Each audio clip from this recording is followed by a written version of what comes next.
लगातार मिल रही हार से परेशान कांग्रेस के नेता राहुल गांधी ने वोट चोरी का आरोप लगाकर कांग्रेस और विपक्ष की भी चिंता बढ़ा दी है। हालांकि कोर्ट के फैसले को लेकर बीजेपी ने तगड़ा प्रहार किया है। दर्शकों, राहुल गांधी सिर्फ सियासी आरोप लगाकर भाग जा रहे हैं। वो ना तो हलफनामा दे रहे हैं और ना ही कोर्ट जा रहे हैं। वहीं अब देश के लोग भी उन्हें आईना दिखा रहे हैं। दर्शकों, राहुल गांधी देश के उस महान प्रधानमंत्री मोदी पर आरोप लगा रहे हैं जिनके नेतृत्व में देश के अंदर आर्थिक नीतियों ने एक नई कथा लिखी है। आधार, जनधन और मोबाइल की ट्रिनिटी ने डिजिटल क्रांति को जन्म दिया। आज भारत में यूपीआई लेन देन की नई परिभाषा गढ़ रहा है। Make in India, startup India और आत्मनिर्भर भारत अभियान ने युवाओं को नई उड़ान दी। ग्रामीण भारत में महिलाओं के स्व सहायता समूहों ने आत्मनिर्भरता का नया अध्याय लिखा। कृषि, उद्योग, विज्ञान और प्रौद्योगिकी सभी क्षेत्रों में भारत ने अभूतपूर्व गति प्राप्त की है। दर्शकों, देश रॉकेट की रफ्तार से आगे बढ़ रहा है, लेकिन राहुल गांधी वहीं अटके हुए हैं। वो आरोप तो लगाते हैं, लेकिन कोर्ट सबूत मांगता है तो वो पलटी मार लेते हैं।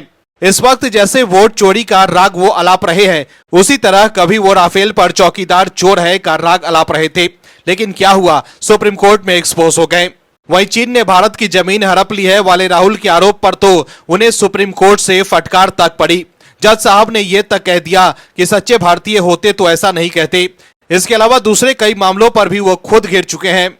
शुरुआत में तो वो जोर शोर से मुद्दे उठाते हैं, लेकिन बाद में उस मुद्दे के फुस होने के बाद राहुल गांधी फिर नए मुद्दे की खोज में निकल जाते हैं। यह सिलसिला चलता रहता है और इस दौरान वो लगभग 90 चुनाव हार चुके हैं। वहीं राहुल गांधी के वोट चोरी के आरोपों पर बीजेपी ने पलटवार करते हुए करारा जवाब दिया है।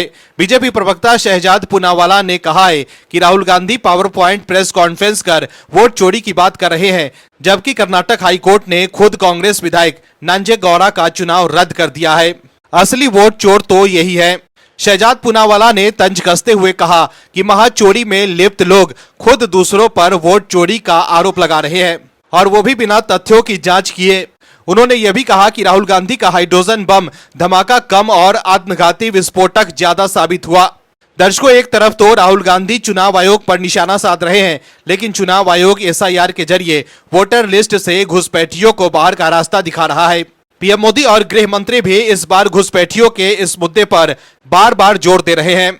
उनका कहना है कि घुसपैठियों की वजह से देश के लोगों के हक मारे जा रहे हैं। लेकिन सवाल है कि राहुल गांधी घुसपैठियों का मुद्दा क्यों नहीं उठा रहे हैं, क्यों वो घुसपैठियों के मुद्दे पर चुप्पी साधे हुए हैं। वहीं आप दर्शक अगर चाहते हैं कि पूरे देश में एसआईआर हो और वोटर लिस्ट से घुसपैठिए बाहर हो, तो कमेंट में यस एसआईआर जरूर लिखिए, ताकि विपक्ष को साफ संदेश जाए कि जनता चुनाव आयोग और पीएम मोदी के साथ है। वहीं दूसरी तरफ डोनाल्ड ट्रंप द्वारा H-1B वीजा शुल्क बढ़ाए जाने के फैसले पर भी कांग्रेस निशाना साध रही है। कांग्रेस के प्रवक्ता सुप्रिया श्रीनेत ने एक्स पर लिखा है कि 2 दिन पहले तो खूब गलवहियां करके नरेंद्र मोदी और Donald Trump happy birthday to you मना रहे थे, और 2 दिन बाद ही अमेरिका ने हिंदुस्तान पर ऐसा करारा प्रहार किया है जिससे हमारी अर्थव्यवस्था, हमारी इंडस्ट्री और हमारे युवाओं को तगड़ा झटका लगा है। दर्शकों, ट्रंप के बयान के सहारे कांग्रेस के लोग राजनीतिक रोटियां सेकने मैदान में आ जाते हैं। वो पीएम मोदी पर निशाना साधने लगते हैं, लेकिन जब ट्रंप पीएम मोदी की तारीफ करते हैं तो कांग्रेस के लोग चुप्पी साध लेते हैं। इस खबर में आगे आपको बताएंगे सब कुछ डिटेल में कि कैसे वोट चोरी के राहुल गांधी के आरोप पर चुनाव आयोग ने किया है तगड़ा प्रहार, और कोर्ट से क्या खबर आई है जिसके बाद राहुल गांधी की बढ़ गई है मुश्किलें। इसके अलावा दूसरे खबरों के बारे में भी बताएंगे आपको, तो बने रहिए हमारे साथ अंत तक और देखिए हमारी ये खास रिपोर्ट। साथ ही आप दर्शकों से विनम्र निवेदन है कि अगर अब तक आपने चैनल को सब्सक्राइब नहीं किया है तो अभी कर लीजिए। राहुल गांधी एक बार फिर बैकफुट पर नजर आ रहे हैं। राहुल गांधी समझ ही नहीं पा रहे हैं कि जो वो मुद्दा उठा रहे हैं उस पर देश के लोगों का बिल्कुल भी भरोसा नहीं है। उनके द्वारा वोट चोरी का मुद्दा उठाए जाने के बाद दिल्ली यूनिवर्सिटी के चुनाव में एबीवीपी की जीत से साफ हो गया है कि देश के युवाओं को भी राहुल गांधी की बातों पर भरोसा नहीं है। वहीं राहुल गांधी के लिए कोर्ट से एक बुरी खबर आई है। लखनऊ के वकील नृपेंद्र पांडे ने राहुल गांधी के खिलाफ जिला अदालत में याचिका लगाई है। दरअसल उत्तर प्रदेश की राजधानी लखनऊ की एमपी एमएलए कोर्ट में राहुल गांधी समेत कांग्रेस के कई शीर्ष नेताओं के खिलाफ एक नया केस दायर किया गया है। यह मामला राहुल गांधी के उस विवादित बयान से जुड़ा है जिसमें उन्होंने कहा था कि हम बीजेपी से नहीं बल्कि आरएसएस और भारतीय राज्य से लड़ रहे हैं। इस बयान को लेकर एक वकील की ओर से राष्ट्रद्रोह और देशद्रोह के तहत मुकदमा दर्ज कराने की याचिका दाखिल की गई है। वहीं जिला अदालत ने कांग्रेस नेता राहुल गांधी के खिलाफ शिकायत दर्ज करने का निर्देश दिया है। एक वकील ने याचिका दायर कर राहुल गांधी पर देश विरोधी बयान देने का आरोप लगाया। याचिका में कहा गया है कि राहुल गांधी ने कहा था कि हम बीजेपी, आरएसएस और भारतीय राज से लड़ रहे हैं। वहीं कोर्ट ने शिकायतकर्ता का बयान दर्ज करने के लिए 1 अक्टूबर की डेट दी है। वकील पांडे ने याचिका में राहुल गांधी पर देश को अस्थिर करने के इरादे से राष्ट्र विरोधी बयान देने का आरोप लगाया है।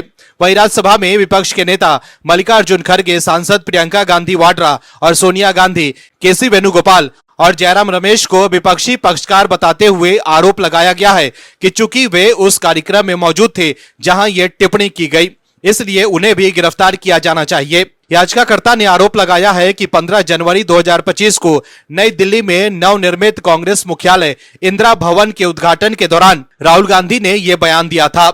याचिका के अनुसार राहुल गांधी के शब्दों का अर्थ है कि कांग्रेस पार्टी भारतीय गणराज्य के विरुद्ध लड़ रही है। ये राष्ट्र के विरुद्ध बयान से कम नहीं है। उन्होंने तर्क दिया कि भारतीय राज्य शब्द भारत के लोगों और सभी संवैधानिक संस्थाओं, सांसद, विधायक, कार्यपालिका और न्यायपालिका को दर्शाता है जो मिलकर भारतीय गणराज्य का निर्माण करते हैं।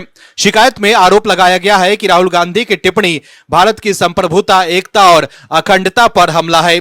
वहीं कर्नाटक में प्रस्तावित सामाजिक, आर्थिक और शैक्षिक सर्वेक्षण, जिसे जाति जनगणना के रूप में जाना जा रहा है, को लेकर विवाद बढ़ गया है। कर्नाटक बीजेपी अध्यक्ष बीवाई विजेंद्र ने आरोप लगाया है कि कांग्रेस सरकार ने अपने सामाजिक और शैक्षिक सर्वेक्षण के माध्यम से हिंदू धर्म को विभाजित करने का फैसला किया है। उन्होंने राज्य की विभिन्न जातियों से धर्म के कॉलम में खुद ही पहचान हिंदू के रूप में दर्ज करने का आह्वान किया। बीवाई विजेंद्र ने एक संवाददाता सम्मेलन में कहा कि कांग्रेस सरकार ने इस सर्वेक्षण को हिंदू समाज को बांटने की कवायद में बदल दिया है। उन्होंने 47 नई जातियां बना दी है, जिससे भ्रम की स्थिति पैदा हो गई है। राष्ट्र और राज्य के हित में सभी धर्मों वाले कॉलम में हिंदू लिखना चाहिए। इस बीच कर्नाटक के राज्यपाल थावर चंद गहलोत ने 16 सितंबर को मुख्यमंत्री सिद्धरामैया को एक पत्र लिखा, जिसमें उन्होंने सर्वे फॉर्म में कई हिंदू जातियों के आगे क्रिश्चियन पहचान जोड़ने पर गंभीर आपत्ति दर्ज की। वहीं बीजेपी सांसदों, विधायकों और विधान परिषद सदस्यों के एक प्रतिनिधिमंडल ने राज्यपाल से मुलाकात की और सर्वेक्षण को विभाजनकारी बताते हुए इसे रोकने की सलाह देने का अनुरोध किया। वहीं बिहार चुनाव से ठीक पहले कांग्रेस के भीतर और सहयोगी दलों में चिंता है कि वोट चोरी पर राहुल गांधी का ये आक्रामक रुख कहीं बैकफायर न कर जाए और भारतीय लोकतंत्र की साख को ही सवालों के घेरे में न खड़ा कर दे। मीडिया रिपोर्ट्स के मुताबिक राष्ट्रीय जनता दल भी कांग्रेस के इस मुद्दे पर ज्यादा जोर देने से असहज है।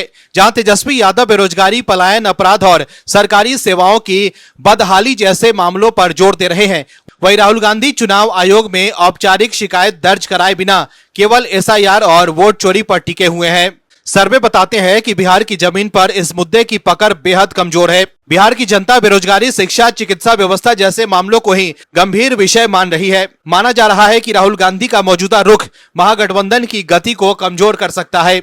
वहीं बिहार में होने वाले विधानसभा चुनाव को लेकर बीजेपी घुसपैठियों का मुद्दा जोर शोर से उठा रही है।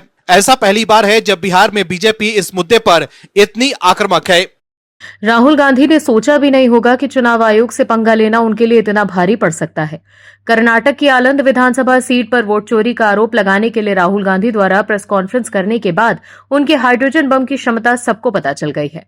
राहुल गांधी देश के सामने एक्सपोज हो गए हैं कि उनके पास राजनीतिक आरोपों के अलावा कुछ भी नहीं। पिछले कर्नाटक चुनाव में यानी 2023 में अगर बीजेपी ने वोट चोरी की थी तो कांग्रेस कैसे जीत गई? इस सवाल का जवाब राहुल गांधी के पास नहीं है।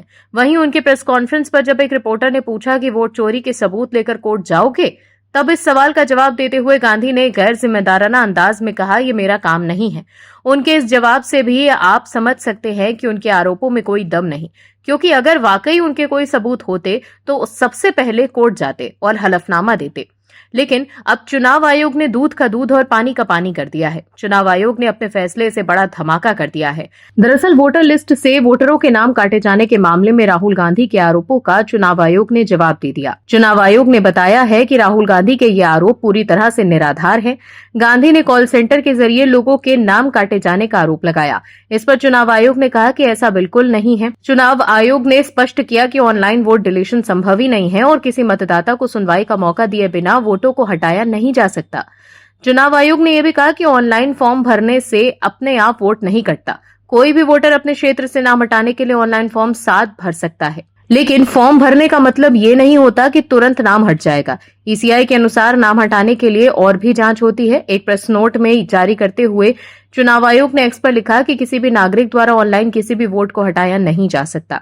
अलेंड में मतदाताओं का गलत तरीके से विलोपन नहीं किया गया है। 2023 में संदिग्ध विलोपन प्रयासों के विरुद्ध निर्वाचन आयोग द्वारा स्वयं एक प्राथमिकी दर्ज की गई थी।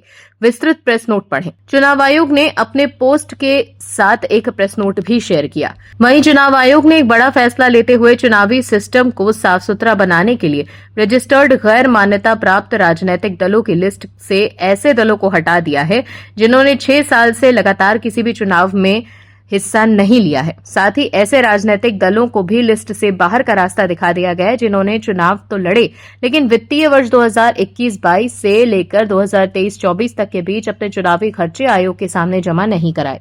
चुनाव आयोग ने बताया है कि इसी कड़ी में ऐसे 359 राजनीतिक दलों की पहचान की गई है जिन्होंने 2021-22, 2022-23 और 2023-24 में अपना वार्षिक चुनावी खर्चा आयोग के समक्ष पेश नहीं किया। ऐसे 359 दलों को लिस्ट से बाहर का रास्ता दिखाया जाएगा, लेकिन इससे पहले इन सभी को संबंधित राज्यों के सीईओ के माध्यम से कारण बताओ नोटिस जारी करते हुए कानूनी प्रक्रिया का पालन किया जाएगा। इसके बाद उन्हें लिस्ट से बाहर कर दिया जाएगा। इसके अलावा आयोग ने पिछले 2 महीने में ऐसे 808 रजिस्टर्ड गैर मतदाता प्राप्त राजनीतिक दलों को भी लिस्ट से बाहर का रास्ता दिखाया है जो 2019 से लगातार 6 सालों तक एक भी चुनाव नहीं लड़ पाए, जबकि लिस्ट में बने रहने के लिए 6 साल में चुनाव लड़ना जरूरी है। इनमें 9 अगस्त को पहले 334 दलों को बाहर का रास्ता दिखाया गया। अब सितंबर में 474 राजनीतिक दलों को लिस्ट से बाहर कर दिया गया है। इसके साथ ही एसआईआर के जरिए भी चुनाव आयोग वोटर लिस्ट में घुसपैठियों को बाहर का रास्ता दिखा रहा है, लेकिन एसआईआर को लेकर विपक्ष के लोग हाय तौबा मचा रहे हैं। अमेरिकी राष्ट्रपति डोनाल्ड ट्रंप ने H1 वीजा प्रोग्राम में बड़े बदलाव करने के लिए एक घोषणा पत्र पर साइन किए हैं। इसके बाद अब प्रत्येक आवेदन के लिए प्रति वर्ष $1 लाख का शुल्क देना होगा। ऐसे में इसका असर अब अमेरिका में काम करने वाले भारतीयों पर पड़ेगा। कांग्रेस नेता राहुल गांधी ने सोशल मीडिया प्लेटफॉर्म एक्स पर ट्वीट कर पीएम मोदी की आलोचना की। राहुल गांधी ने लिखा कि भारत के पास कमजोर प्रधानमंत्री है। राहुल गांधी ने इसके साथ ही 2 खबरों के स्क्रीनशॉट को भी शेयर किया।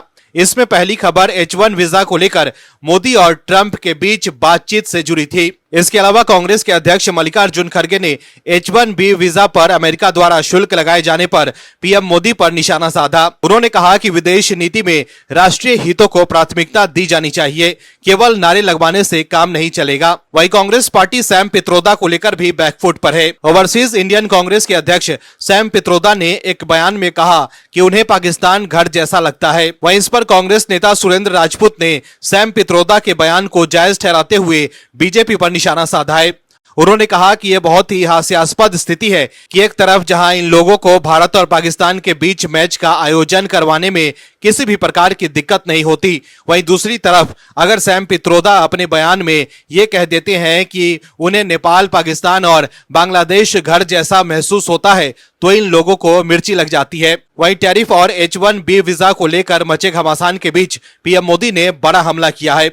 अमेरिका की ओर से लिए गए इन नीतिगत फैसलों के बीच पीएम मोदी ने बड़ी बात कह दी है। पीएम मोदी ने गुजरात के भावनगर में एक कार्यक्रम के दौरान 2 टूक कहा कि भारत का असली दुश्मन दूसरे देशों पर निर्भरता है।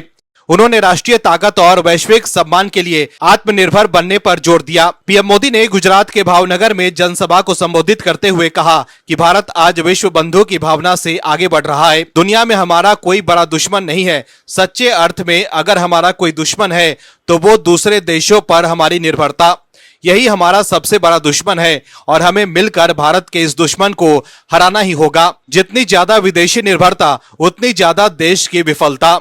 विश्व में शांति स्थापना और समृद्धि के लिए दुनिया की सबसे बड़ी आबादी वाले देश को आत्मनिर्भर बनना ही होगा। दर्शकों, पीएम मोदी ने गुजरात के भावनगर में समुद्र से समृद्धि कार्यक्रम में हिस्सा लिया। यहाँ पीएम मोदी ने 34,200 करोड़ रुपए से अधिक की विभिन्न विकास परियोजनाओं का उद्घाटन और शिलान्यास किया। ये परियोजनाएं समुद्री क्षेत्र, ऊर्जा, राजमार्ग, स्वास्थ्य और शहरी विकास से संबंधित है, जो न केवल गुजरात बल्कि पूरे देश के समग्र विकास को गति प्रदान करेगी। दर्शकों, पीएम मोदी लगातार देश हित में फैसले लिए जा रहे हैं, लेकिन विपक्ष को सिर्फ राजनीतिक रोटियां सेकने से मतलब है। ट्रंप द्वारा लिए गए फैसले पर ट्रंप पर निशाना साधने की जगह राहुल गांधी अपने ही देश के प्रधानमंत्री पर निशाना साध रहे हैं। लेकिन जब ट्रंप पीएम मोदी की तारीफ करते हैं तो उस वक्त राहुल गांधी चुप्पी साध लेते हैं। Bureau report, OMH news.